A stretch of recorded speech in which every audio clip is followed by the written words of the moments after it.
sejahtera. Nama saya ialah Dimestri Jayashankar dan nama matrik saya adalah H21B2716. Hari ini saya membentangkan tentang konsep dan fakta isu jenayah buli cyber dalam negara kita. Fakta isu jenayah buli cyber dalam negara kita semakin membimbangkan dari semasa ke semasa. Contoh kes adalah kebanyakan mangsa dan pemangsa buli cyber ini terdiri daripada golongan belia dan juga remaja. Manakala konsep jenayah ini ialah satu kejadian di mana berlakunya pembulian yang tidak melibatkan fizikal seseorang namun melibatkan mental itu secara alam maya atau social media. Jenayah ini kita boleh nampak dari sudut bahasa dan juga sudut agama. Terima kasih. Nama saya Nur Ala Binti Kamarudin dan nombor matrik saya H21A2094. Saya ingin membentangkan mengenai impak negatif dan nilai yang boleh dipelajari dari isu jenayah buli cyber. Pertama sekali, impak negatif dari isu jenayah buli cyber ini akan memberi kesan tidak elok kepada pelajar yang dibuli, iaitu kemurungan. Mangsa yang dibuli akan merasa terganggu kerana ia melibatkan dari segi mental, emosi dan rohani. Justru gangguan dari dunia maya ini boleh menyebabkan pelajar tersebut melakukan tindakan yang tidak wajar pada dirinya, yang boleh membahayakan nyawa diri sendiri. Impak negatif seterusnya adalah kesihatan mangsa terjejas. Apabila pola makanan mereka terganggu, maka kesihatan mereka boleh terancam. Misalnya, tubuh badan mereka menurun secara ekstrim dan boleh menyebabkan mata mereka boleh rosak. Hal ini kerana mangsa tiada selera makan, suka untuk tidur dan suka bersendirian di dalam bilik. Akhir bagi impak negatif adalah akademik merosot. Ketika berada di dalam kelas, pelajar tersebut kurang memberi tumpuan semasa sedang belajar. Jadi, menyebabkan keputusan yang mereka perolehi kurang memerasakan. Okey. Seterusnya mengenai nilai yang boleh dipelajari dari isu jenayah buli cyber. Yang pertama adalah nilai keberanian. Pelajar tersebut berani untuk bersuara atau menegak keadilan agar tidak ditindas oleh orang lain. Yang kedua, nilai keadilan. Pihak kerajaan hendaklah bersikap adil dengan memberikan hukuman terhadap pembuli. Hal ini agar mereka serik atas perbuatan mereka. Akhirnya, yang ketiga, nilai tanggungjawab. Pembuli cyber ini perlulah bertanggungjawab atas perbuatan yang mereka lakukan. Hal ini supaya dapat mengelakkan kesalahfahaman berlaku. Itu sahaja dari saya. Selanjutnya saya serahkan pembentang seterusnya untuk melakukan pembentangan. Nama yang diberi insyaAllah Syakira binti Hakim, nak matrik H21A2708. Saya akan menerangkan tentang teori atau hukum. Teori psikologi iaitu kajian tentang proses mental dan pemikiran, terutamanya berhubung dengan perlakuan manusia. Dia melibatkan perasaan, pemikiran, ramalan atau tindak balas manusia terhadap sesuatu, sama ada individu tersebut sedar ataupun tidak sedar. Yang kedua, teori psikoanalisis iaitu terdiri daripada ID, ego dan superego. Ego mendorong kepada tingkah laku dan sifat keagresifan. ID iaitu pembawaan, ego sebagai pemikiran dan persepsi. Ego juga merupakan pengimbang antara ID dan superego. Yang ketiga, teori agama. Islam menganggap jenayah merupakan satu kesalahan yang wajar dihukum kerana ianya melanggar hak Allah, hak manusia dan hak makhluk lain. Berdasarkan hukum perundangan Kanun Kesesaan Akta 574, ada dua iaitu subahat dan kesalahan berkaitan dengan keganasan. Cadangan mengatasi kes buli di sekolah. Yang pertama, peranan pihak sekolah. Pihak sekolah perlu melaksanakan pelbagai program motivasi agar dapat memberi kesedaran dan kefahaman kepada pelajar tentang bahaya tingkah laku buli ini. Pihak sekolah perlu meluangkan masa bersama pelajar dengan mengadakan pelbagai aktiviti seperti ceramah, motivasi, kempen dan pertandingan yang berkait rapat dengan kes buli ini. Untuk memastikan keberkesanan program tersebut, pihak sekolah digalakkan untuk menjemput pakar motivasi, artis tempatan atau mana-mana pihak yang berpengaruh untuk menjayakan program tersebut.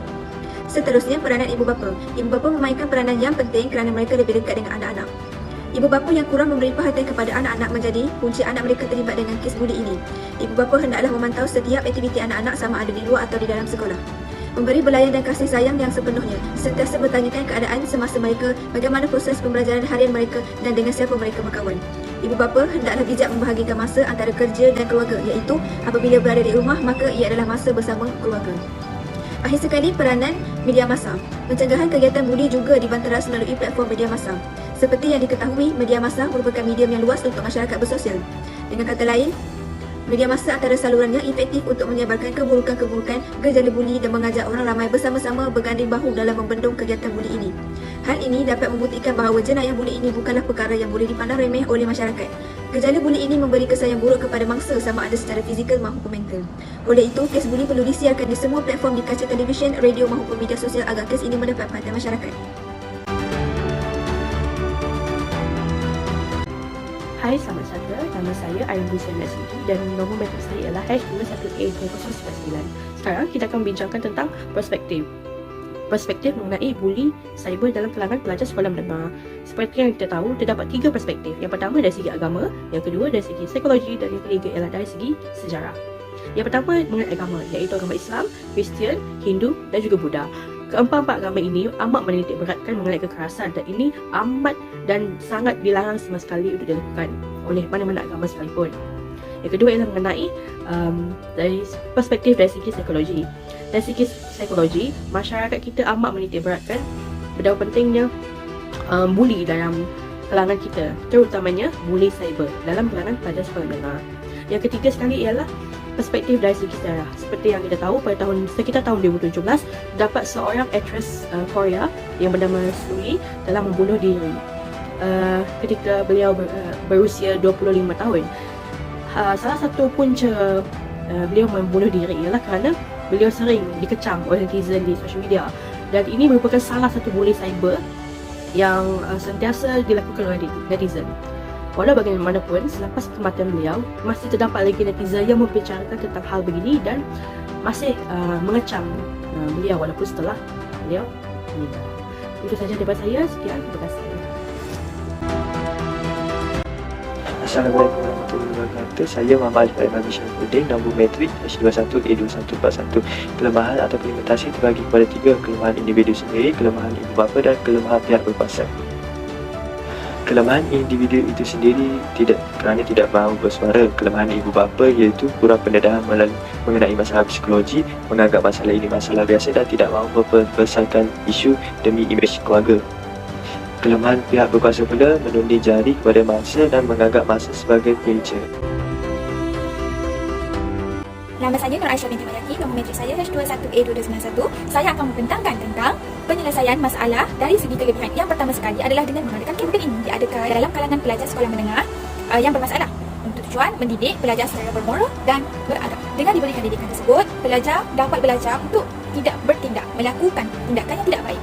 Mereka cenderung akan berfikir sebelum bertindak. Poin yang seterusnya adalah mewujudkan undang-undang keselamatan cyber. Sistem ini dilakukan dengan memperketatkan atau melalui perlindungan data dari segi individu, proses dan teknologi. Hal ini supaya pelajar tidak menyalahgunakan media masa untuk kepentingan mereka sendiri. Samping itu, membuat pemantauan yang berkesan. Tindakan pihak berkuasa yang sentiasa membuat rondaan atau pemantauan di alam maya dapat mengurangkan atau mengelakkan daripada pembulian atau jenayah cyber di alam maya. Tindakan pihak berkuasa yang melakukan pemantauan yang berkesan secara efisien dapat mengelakkan berlakunya jenayah cyber. Sekian, terima kasih. Selamat sejahtera, nama saya Hema Chandra, anak perempuan Santaran. Nombor matrik saya ialah H21A2066. Saya ingin menerangkan tentang rumusan. Kesimpulannya, seperti yang kita semua tahu, teknologi itu tidak baik atau buruk. Ianya adalah neutral. Teknologi merupakan faktor utama untuk berlakunya bully cyber. Kerajaan mesti memainkan peranan utama dalam menjamin infrastruktur ICT dengan melaksanakan dasar yang berkesan. Seterusnya, undang-undang cyber harus disema dari semasa ke semasa untuk mengikuti perubahan tahap ancaman global. Oleh itu, perbincangan ini menunjukkan keperluan untuk pendidikan menjadi masyarakat digital yang bertanggungjawab dan menekankan kepentingan membina hubungan positif antara kanak-kanak dan ibu bapa untuk mengurangkan bully cyber belia. Terima kasih. Hai, Assalamualaikum. Nama saya Siti Aisyah binti Isu dan matrik saya H21A2649. Okey, untuk part saya akan menerangkan tentang justifikasi atau impak dan kepentingannya dalam kes bully ini. Okey, untuk kesan yang pertama, mangsa tidak dapat memberi tumpuan terhadap pelajaran. Ini di mana mangsa bully akan sering memikirkan perkara yang dilakukan oleh pembuli terhadap dirinya, dan ini menyebabkan mangsa bully akan menjadi pasif dan tidak ceria seperti selalu. Oleh demikian, ini akan menyebabkan prestasi akademik mangsa akan semakin merosot kerana mangsa hilang tumpuan dan mengalami tekanan. Okey, untuk kesan seterusnya ialah mangsa bully akan mengalami kemurungan.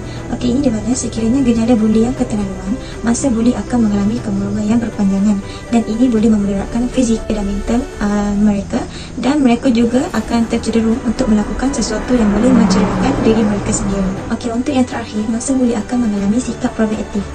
Sesetengah mangsa bully akan mengalami sikap proaktif dengan secara sengaja tanpa mereka sedarinya dengan sendiri.